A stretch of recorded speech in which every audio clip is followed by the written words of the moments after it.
tiket percuma tayangan awal Bleach Thousand Year Blood War Part 4 The Calamity.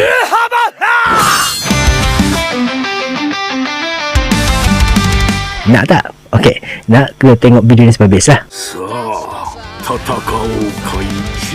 Fans Bleach Malaysia, jom kita saksikan final part ini dengan pengalaman di skrin besar bertempat di JSC Lalaport BBCC. Bila? Pada 19 Julai ini. Ada aktiviti-aktiviti yang menarik yang akan diadakan juga pada malam itu yang saya pasti korang tak nak terlepas. 100 orang terawal yang hadir pada malam itu bercosplay akan dapat free combo makanan dan minuman. Nah, tiket screening tadi kan? Okey, caranya ialah buka laman web ataupun aplikasi tonton, kemudian langgan pelan 1 bulan tonton up serendah RM9.90. Setelah subscribe boleh pergi ke bahagian tonton rewards dan akhirnya tebuslah tiket screening anda. Okey, kepada korang yang dah langgan tonton dan telah tonton part 1, 2, 3 Bleach Thousand Year Blood War ini, cuba kongsikan di ruang komen apa pendapat korang. Kepada yang belum lagi, langgan tonton sekarang dan tebus